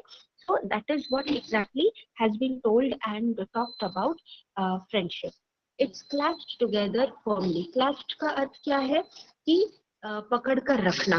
तो जैसे मैंने आपसे कहा कि अगर सोचिए कि अगर सच में किसी ने, आपकी मम्मी ने या फिर आपके गले में अगर सोने की चेन हो, ठीक है, लेकिन कभी कभी क्या हो जाता है कि कहीं पे कोई एक लिंक अगर लूज हो जाता है या फिर किसी एक्सीडेंट के वजह से, धक्का लगने के वजह से अगर वो निकल कर टूट जाए, तो फिर वो एक चीज अगर उसमें से छूट जाता है तो पूरा का पूरा चेन कितना भी सही हो, लेकिन वो एक लिंक के टूटने के वजह से पूरा चेन जो है दिखने में खराब हो जाता है। आप उसको ठीक से गले में पहन नहीं सकते, तो कहीं ना कहीं आपको उसे फिर से दुकान में ले जाकर अलग से पैसे खर्च करके आपको उसे सही कराना होता है, तब जाकर शायद वो फिर से मतलब पहनने लायक बन जाए, राइट। तो ये जो में जो छोटे छोटे जॉइंट्स होते हैं, जो एक चेन के डिजाइन को पकड़ कर रखने के लिए, क्लास्प करके रखने के लिए जो काम करता है, यहाँ पर ये दोस्ती वाला जो गोल्डन चेन है, यहाँ पर उस चीज को पकड़ कर रखने के लिए वो लिंक वाला काम कौन करता है? जैसे मैंने पहले भी कहा, फ्रेंड्स करते हैं। अगर रिश्ते निभाने के लिए अगर इंसान ही ना हो, अगर वो लोग ही मौजूद ना हो, तो फिर आप किसके साथ रिश्ता निभाएंगे? आप किसके साथ वो फ्रेंडशिप को आगे बढ़ाएंगे या फिर उस रिश्ते को एंजॉय करेंगे, राइट। तो इंसान का होना सबसे बड़ी बात है और उस चीज को पकड़ कर रखना, और that is also one thing that you have to keep in mind कि वो सिर्फ एक इंसान का काम नहीं होता, राइट। यहाँ पर आप सिर्फ एक अकेला रिश्ता निभाते जाएंगे ऐसा नहीं होता है। दोस्ती या फिर कोई भी रिश्ते में अगर आप देखें तो दोनों तरफ से कंट्रीब्यूशन इक्वल होना चाहिए। अगर मैं आपके लिए अगर कुछ करती हूँ तो आपको भी बदले में कुछ करना चाहिए। हाँ, every time it can not be a give and take. ये बिजनेस डील भी नहीं है कि मैंने किया तो आपको तुरंत वो चीज वापस करना है, ऐसा भी नहीं है। बट अ बेसिक अंडरस्टैंडिंग कि चलो भाई, हमने अगर 2 बार किया तो कम से कम आप एक बार तो कुछ ये कर सकते। So that kind of an understanding, that kind of kindness, okay. और जैसे हम कहते हैं कि एक हाथ से कभी भी ताली नहीं बजती, आपको ताली बजाने के लिए दोनों हाथों की इक्वल जरूरत पड़ती है और उतना ही फोर्स देना पड़ता है, तब जाके जो है एक अच्छा सा मतलब आप क्लैप कर सकते हैं, right. And here also friendship also is on same lines. आपको रिश्ते निभाने के लिए दोनों तरफ से एफर्ट्स डालने पड़ते हैं। सिर्फ एक ही जन एफर्ट डालता जाएगा, एक ही जन हमेशा सॉरी बोलता जाएगा, ऐसा नहीं है। अगर आपको कभी कभी ये होता है कि रिश्ते को बचाने के लिए अगर गलती ना भी हो तो भी कभी कभी रिश्ते को बचाने के लिए सॉरी बोल देना चाहिए, क्योंकि ये समझ में आता है कि आप सामने वाले को रिस्पेक्ट करते हैं, आप सामने वाले इंसान को आपने ज्यादा वैल्यू दिया है, ना कि अपने ईगो को कि मैं क्यों हमेशा सॉरी बोलूं, सिर्फ मेरा ही काम है। ऐसा ये वाला सोच रखने वाले लोग कभी भी दोस्ती को निभा नहीं सकते, राइट। तो कहीं ना कहीं ये एक बहुत ही जतन वाला काम है, बहुत ही एफर्ट्स वाला काम है। जैसे हम कहते हैं ना कि बेटा आप अच्छे से पढ़ाई करो, तब जाके जितना आप एफर्ट्स डालोगे उतना आपका रिजल्ट अच्छा होगा। तो कहीं ना कहीं रिश्तों को निभाने के लिए भी हमें उतना ही एफर्ट्स लगाना चाहिए, उतना ही एफर्ट्स की जरूरत है, तब जाके वो मतलब रिश्ता जो है बहुत ही अच्छे तरीके से एक दूसरे को समझने लायक बनेगा, राइट। और कहीं ना कहीं आप देखेंगे कि मिसअंडरस्टैंडिंग्स भी कभी कभी हो जाती है कि आपको समझ में भी नहीं आया, लेकिन अचानक से सामने वाला इंसान आपके साथ बात करने के लिए स्टॉप कर देता है, या फिर कोई तीसरा व्यक्ति आके कुछ कह दिया और आपने उनकी बातों पर आकर आपने अपने सबसे अच्छे दोस्त का अपमान कर दिया या फिर कुछ और। तो इस तरीके से मिसअंडरस्टैंडिंग, तो यू विल सी कि life will give you lots of ups and downs. Life में ये जीवन में आपको बहुत सारी ऊंच नीच का जो है सामना करना पड़ेगा, लेकिन ये सारी चीजों को साइड में रखते हुए अगर आपने रिश्तों को अच्छे से निभाया, and if you really pay attention to your friend, then you will see that after lots of ups and downs still आपका फ्रेंड ही रहेगा और सबसे गहरा और अच्छा दोस्त बनकर रहेगा। So that is very important. और ये चीज को पकड़ कर रखने के लिए, क्लैस्प करके बहुत ही टाइटली अगर अच्छे से पकड़ कर रखना है, तो इसके लिए आपको अच्छे इंसानों की जरूरत है। With a love that is deep and true. और इस चीज को यहाँ पर अभी ये कोई हम मेटल या फिर कोई ज्वेलरी या फिर कोई सच में गले में पहनने वाला चेन के बारे में हम बात नहीं कर रहे हैं। यहाँ पर हम जो बात कर रहे हैं वो है दोस्तों के बारे में, इंसानों के बारे में। तो यहाँ पर दोस्तों को पकड़ कर रखने के लिए किन चीजों की जरूरत है यहाँ पर चाहिए, वो है deep love that is deep and true. प्यार की जरूरत है, भरोसे की जरूरत है, जो बहुत ही गहरा, डीप यानी कि गहरा, और ट्रू यानी कि सच्चा। ठीक है। Yes ma'am. तो यहाँ पर सॉरी, तो यहाँ पर गहरा और सच्चा अगर प्यार आप दिखा सकते हैं एक दूसरे को, तो वही काफी होगा आपके दोस्ती को पकड़ कर रखने के लिए। And it is rich with happy memories. और अगर सच में अगर कोई कहे कि मुझे धनी बनना है, मुझे वेल्दी बनना है, मुझे बहुत मतलब पैसे वाला बनना है, पैसे वाला यानी कि यहाँ पर मैं अगर धनी कहूँ, तो वेल्दी अगर मैं कहूँ, तो यहाँ पर मैं पैसों के हिसाब से मैं रिच नहीं बोल रही हूँ, अमीर। यहाँ पर अमीर बनना यानी कि पैसों से जो हम नापते हैं या फिर तोलते हैं कि इसके पास इतना पैसा है तो ये इतना अमीर है। यहाँ पर अमीर वैसे टाइप की हम अमीरी के बारे में बात नहीं कर रहे हैं। यहाँ पर रिश्तों में जो मतलब पैसे कम होते हुए भी पैसों के हिसाब से अगर कोई गरीब भी हो, लेकिन अगर उनके पास सही रिश्ते निभाने वाले लोग अगर हैं, तो if you have such kind of friends in your lives, then you are one of the richest person in the whole world. तो आपको तब ये देखने की जरूरत नहीं है कि आपके बैंक बैलेंस एक्चुअल में कितने करोड़ों का है या फिर कितने लाखों का है, वो बिल्कुल भी मायने नहीं रखता। व्हाट इज मोर अच्छी नौकरी इम्पोर्टेंट, होनी चाहिए। सॉरी, अच्छी नौकरी होनी चाहिए। यस, अच्छे लोगों का हमारे जिंदगी में होना ये बहुत जरूरी है। और तब जाके हम हैप्पी मेमोरीज बना सकते हैं।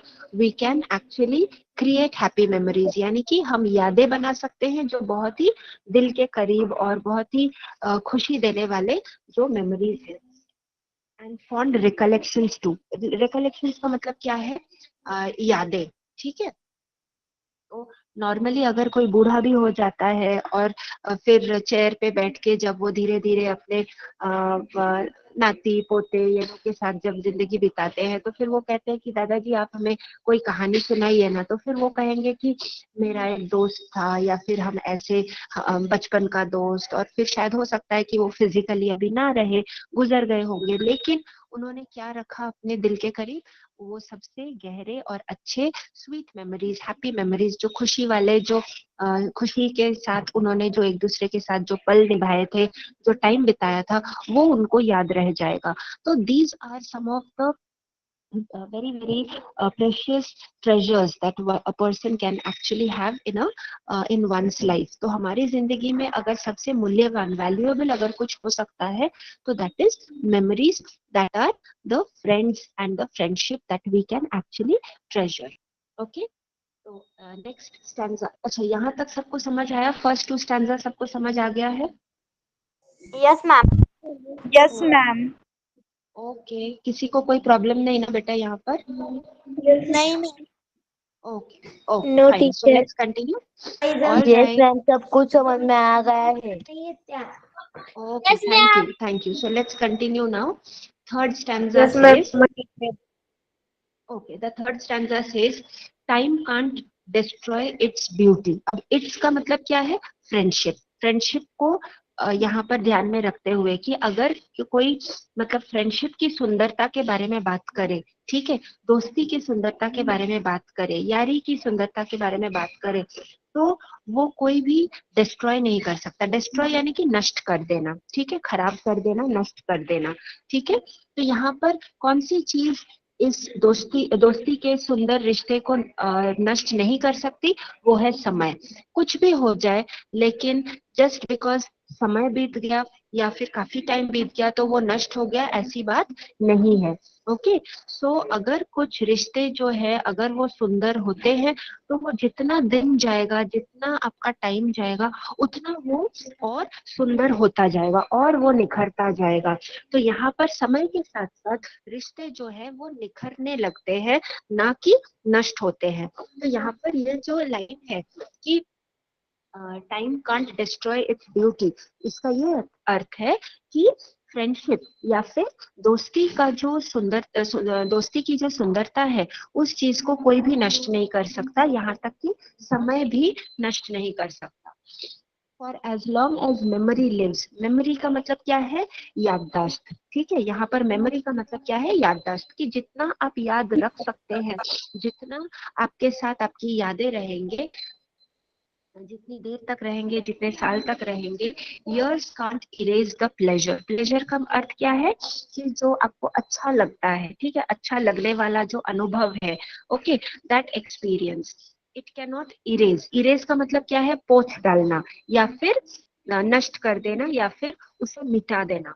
तो यहाँ पर कितना भी साल निकल जाए, ये सारी चीजों को आप बिल्कुल भी दिल से निकाल नहीं सकते। आपकी यादें, आपके अनुभव आपके साथ ही रहेंगे, राइट? जब तक आपकी यादें हैं, जब तक आपका हेल्थ ठीक है, आपकी मेमोरीज आपके साथ है, तो no one can destroy these. That the joy of friendship gives. और ये कौन सा चीज है, ये कौन सी चीज जो नष्ट नहीं होगी, वो है जॉय ऑफ फ्रेंडशिप, यानी कि दोस्ती का जो मतलब खुशी देने वाला जो पल है। जॉय का मतलब क्या है? खुशी देने वाला पल। ठीक है, तो यहाँ पर कौन सी चीज आपको खुशी दे रहा है?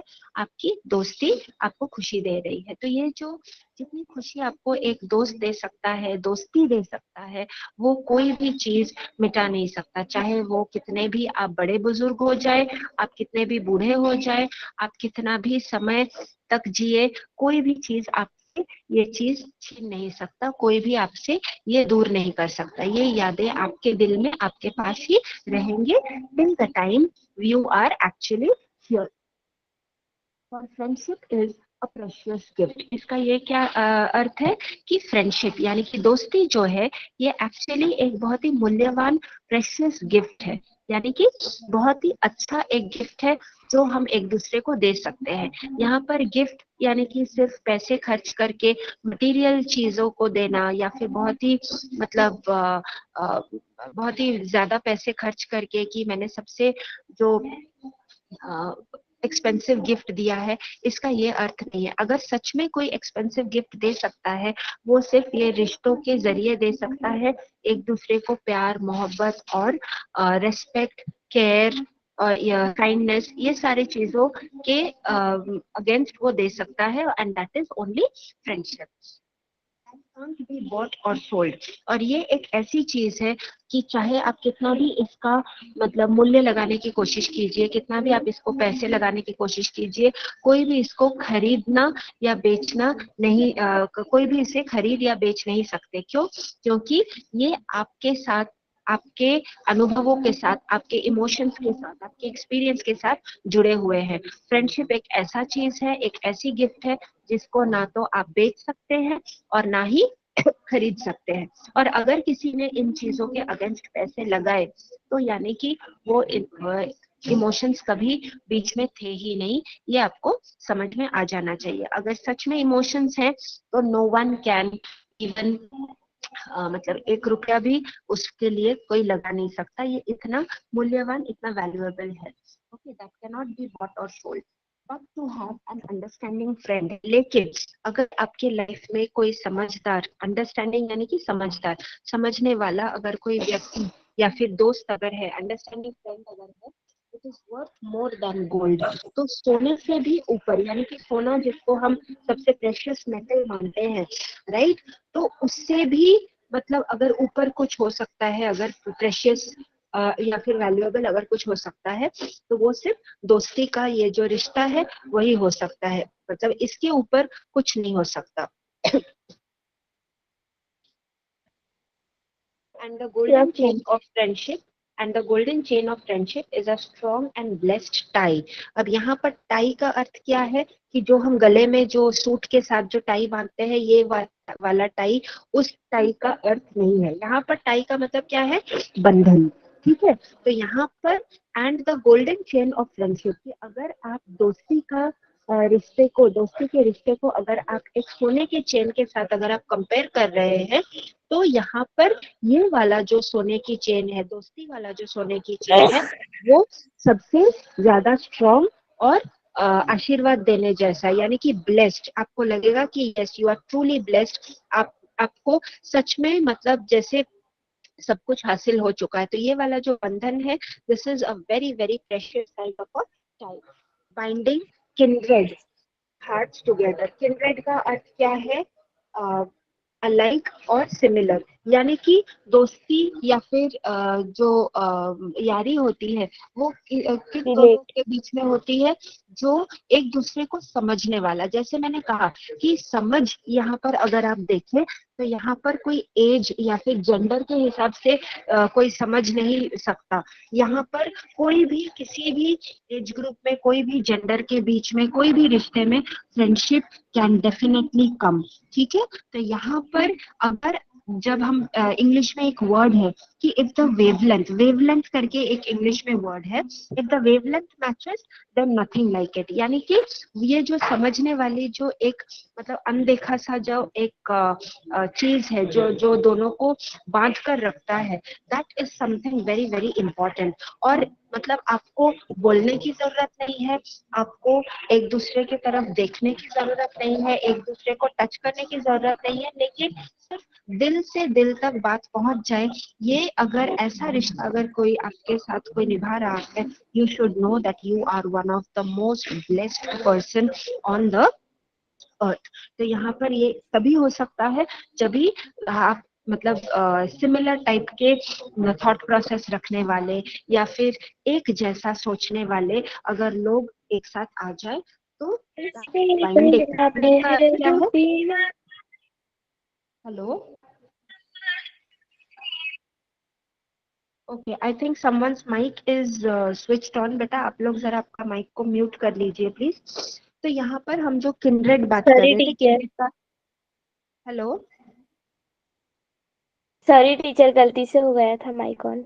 हाँ, कोई बात नहीं, नो प्रॉब्लम। ठीक है, तो यहाँ पर जो हम बात कर रहे थे कि सिमिलर टाइप के जो थॉट प्रोसेस या फिर सिमिलर टाइप के जो लोग होते हैं वो दोस्त बन जाते हैं। तो यहाँ पर ये जो बंधन है, जो एक दूसरे को बांध कर रखने के लिए जो चीजों की जरूरत है, वो एक ये है कि आपका दिल और मेरा दिल सेम टाइप का होना चाहिए, सिमिलर होना चाहिए, तब जाके एक मतलब कहीं ना कहीं वो रिश्ते में रिस्पेक्ट, प्यार वो ज्यादा आ जाता है, बिकॉज समवेयर इट्स मैचिंग। ठीक है, अगर मैच ही नहीं हो, अगर वो मतलब मिलता जुलता ही नहीं हो, तो फिर मतलब कैसे आप एक दूसरे को समझ पाएंगे? Right, it can not B कि लाइक मिसमैच होते हुए या फिर मतलब आप बिल्कुल अलग सोच रहे हैं, मैं बिल्कुल अलग सोच रही हूँ, तो फिर रिश्ता बनेगा ही नहीं यहाँ पर। तो बनने के लिए, इस तरह से एक वैल्यूएबल रिश्ता बनने के लिए आपको जो चाहिए that is similar thought process. तो एक दूसरे के दिल को समझने के लिए ऐसा एक बंधन चाहिए जो आपको बांध कर रख सके। As the years go passing by, और जितना दिन जाएगा, जितने साल बीतते जाएंगे, उतने ये रिश्ता और भी मतलब क्या बोलेंगे आप कि जैसे निखरता जाएगा। ठीक है, so as time passes it will keep on growing, it will keep on becoming more and more precious। तो चाहे आप फिजिकली रहे या ना रहे, लेकिन किसी के साथ अगर आपकी यादें जुड़ जाए और वो आपको सिर्फ याद करके ही खुश हो जाए, that is more than enough। So this beautiful poem talks about the golden chain, the precious golden chain of friendship, जहाँ पर आप सिर्फ मतलब लोगों को नहीं, लेकिन रिश्तों को आप मायने रखते हैं, उनको आप इम्पोर्टेंस देते हैं, और कहीं ना कहीं that actually takes you to a different level all together. और तभी जाके आप एक ऐसा रिश्ता प्राउडली निभा सकते हैं और आप कह सकते हैं कि हाँ, अगर मैंने सच में लाइफ में कुछ पाया है, अगर मैं सच में अमीर हूँ, तो ये मेरी दोस्ती के वजह से या फिर मेरे जो लोग हैं, जो मेरे फ्रेंड्स हैं, it's because of them. So with this आज का जो ये एक्सप्लेनेशन है पोएम का, ये खत्म हुआ। If you have any doubts you can let me know, तो मैं आपके डाउट्स को क्लियर कर सकती हूँ। अभी किसी को कुछ पूछना है? यस टीचर, मैं पूछे अदिति। हाँ अदिति बोलिए बेटा। टीचर मुझे इस पोयम में ना रिकलेक्शन वर्ड का जो मीनिंग है ना वो समझ में नहीं। रिकलेक्शन का मतलब समझ में नहीं आया आपको? हेलो। Yes ma'am. हाँ, रिकलेक्शन का मतलब क्या है कि याद करना, जो बीत गया है उस चीज को याद करना, that is called as recollection. ठीक है, okay teacher, thank you. Most welcome. किसी और को कोई और डाउट है? Anyone has any other doubts, any other questions? या फिर अगर ये पोएम से रिलेटेड अगर आपको क्वेश्चंस नहीं है, लेकिन if anyone wants to share their own experience you can do that. Hello ma'am. Hello ma'am. Hello. Hello हाँ टीचर। बेटा। टीचर किंड्रेड मतलब?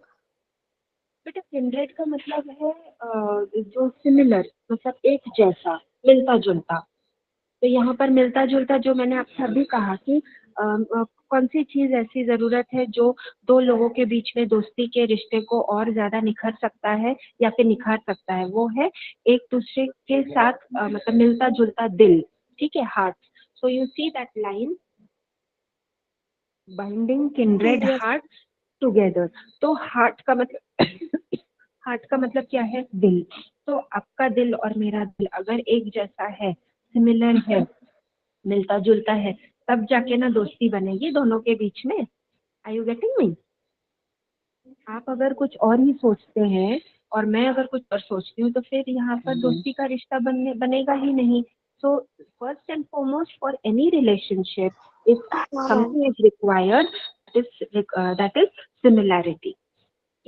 मतलब जो समानता है, जो मिलता जुलता चीज है, वो होना चाहिए, तब जाके आप मतलब उस रिश्ते को आगे बढ़ा सकते हैं। कुछ अगर मैचिंग ही नहीं है, हमेशा अगर आप कहेंगे हाँ और हमेशा अगर मैं कहूँ ना, या फिर अपोजिट, ठीक है, तो फिर तो मतलब कुछ मतलब आप बैलेंस ही नहीं रख पाएंगे, तो फिर आपका रिश्ता कैसे आप निभाएंगे? तो हमेशा फिर वो रिश्ते में झगड़ा ही होगा, या फिर उसमें जो है क्रैक आ जाएगा। So there will be no friendship at all, right? तो ये तो कोई भी रिश्ते में दरार आ जाएगा। तो that is something that we are talking about over here. तो कुछ तो सिमिलैरिटी, कुछ तो समानता होनी चाहिए, तब जाके जो दोस्ती है वो और ज्यादा अच्छा हो सकता है।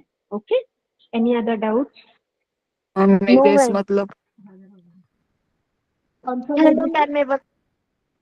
Hello ma'am. Uh, ma'am destroy मतलब? एक मिनट, एक मिनट, मैम डिस्ट्रॉय मतलब? एक मिनट बेटा, आपसे पहले कोई कुछ वर्ड पूछ रहा था। मैम इरेज मतलब? इरेज का मतलब है पोंछ देना या फिर मिटा देना।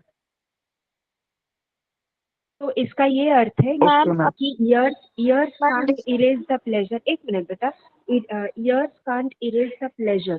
प्लेजर का मतलब क्या है कि ये जो एक अच्छा सुखद जो एक एक्सपीरियंस है, ठीक है, इस चीज को, यानी कि दोस्ती जैसे एक सुखद एक्सपीरियंस को कोई अगर मिटा नहीं सकता, वो है मतलब टाइम, या फिर जो सालों साल जो हम जब मतलब बड़े होते जा रहे हैं, हम बूढ़े होते जा रहे हैं, कितना भी समय बीत क्यों ना जाए, वो आपके दिल से आपकी यादों को मिटा नहीं सकता। अब शायद हो सकता है कि आपके दोस्त रहे ना रहे, लेकिन अगर सच में अगर आपने किसी के साथ अच्छा समय बिताया हो, तो वो कहीं ना कहीं आपको आपके मेमोरीज में वो वापस आ जाते हैं। You remember those times as sweet memories. तो दोस्ती के साथ भी यही है कि आप कितने भी बूढ़े हो जाए, कितना भी समय निकल जाए, समय आपके मन से वो मेमोरीज या फिर उन यादों को मिटा नहीं सकता। इरेज का मतलब है मिटा देना, तो इट कैन नॉट इरेज, तो मिटा नहीं सकता। ठीक है, यस। कोई और मुझे और Yes, कुछ ma'am. पूछ रही थी? Yes, Someone else was asking me something? teacher told me ma'am बेटा फिर से बोलिए प्लीज। मैम डिस्ट्रॉय मतलब डिस्ट्रॉय मतलब बेटा नष्ट हो जाना या फिर नष्ट कर देना। Time can not destroy its beauty, तो इसका यही अर्थ हुआ। इट्स का यहाँ पर कौन सा है? It's the word it's meaning friendship, ठीक है। और ब्यूटी का मतलब क्या है? सुंदरता। And time can not destroy its beauty, यानी कि ये जो दोस्ती है या फिर जो फ्रेंडशिप है, इसकी सुंदरता को अगर कोई मिटा नहीं सकता, वो है टाइम यानी कि समय। तो कितना भी टाइम निकल जाए, वो आपकी इस सुंदर से रिश्ते को मिटा नहीं सकता। Okay ma'am sold means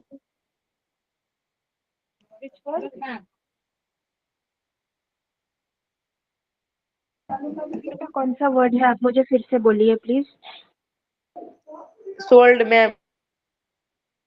sold, sold का मतलब है बेच देना, बेचना। मैम मतलब ये जो पोएम है ये फ्रेंडशिप के बारे कैनॉट में। बी बॉट और सोल्ड। बॉट का मतलब क्या है? खरीदना। और सोल्ड का मतलब क्या है? बेचना। तो अगर जब आप रिश्तों की बात करते हैं, तो रिश्ते, कोई भी रिश्ता आपने निभाया तो वो आपके दिल में ही रहेगा ना। आपको यादों के हिसाब से वो दिल में ही आपके वो मेमोरीज रह जाएंगे। आप उसको बेच भी नहीं सकते, खरीद भी नहीं सकते। तो रिश्ते ऐसी चीजें हैं जिसको आप पैसों के साथ मोल भाव नहीं कर सकते, ठीक है। Yes ma'am. Binding means which word? binding. Binding नहीं बेटा, बाइंडिंग। बाइंडिंग का मतलब क्या है? बांधना, बांधना। तो यहाँ पर हम बंधन के बारे में बात कर रहे हैं, राइट। तो जब आप यहाँ पर बंधन का मतलब क्या है? यहाँ पर किसी डोरी से या फिर रबर बैंड से या फिर ग्लू के साथ आप किसी को बांध कर नहीं रख रहे हैं, ठीक है। कोई डोरी के साथ आप किसी को, किसी सामान को बांध नहीं रहे हैं कि चलो आपने रस्सी ले लिया और आपने बांध लिया। यहाँ पर बंधन यानी कि दिलों का बंधन, रिश्तों का बंधन, दोस्ती का बंधन। तो बाइंडिंग किंड्रेड हार्ट्स टुगेदर, यानी कि ये जो समान, किंड्रेड का अर्थ क्या है? फिर से मैं बता दूं, समान या फिर मिलता जुलता, राइट। अब मिलते जुलते दिलों को या फिर जो समान टाइप के जो रिश्ते हैं, दिल है, उनको अगर बांधने वाला कोई अगर काम कर सकता है, वो है फ्रेंडशिप का डोरी या फिर फ्रेंडशिप का रस्सी। यहाँ पर आपको जो बंधन है, यहाँ पर ये इमोशंस के बंधन है। यहाँ पर ये जो थॉट प्रोसेस है, जो आपकी सोच है, आपकी जो अनुभव है, आपकी जो भावनाएं हैं, उनका बंधन। तो बाइंडिंग यानी कि कुछ ऐसी चीजें जो आपको बांध कर रखता है। तो यहाँ पर कौन सी चीज आपको बांध कर रखता है? आपको आपके रिश्ते बांध कर रखते हैं। Okay, next word. Hello ma'am. बेटा बोलिए, कौन है? मैम मैं वेदिका हूँ। जो हाँ। किंड्रेड है शब्द है ना, इसे हम काइंड्रेड ऐसा भी पढ़ सकते हैं क्या?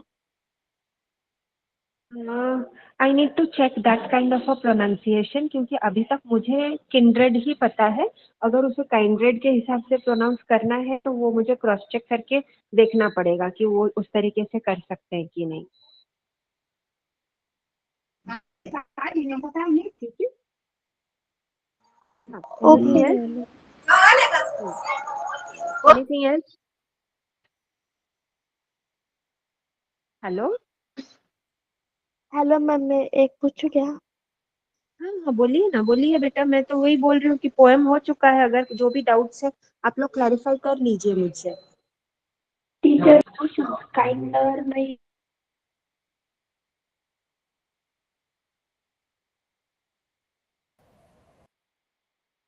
बाय बच्चों,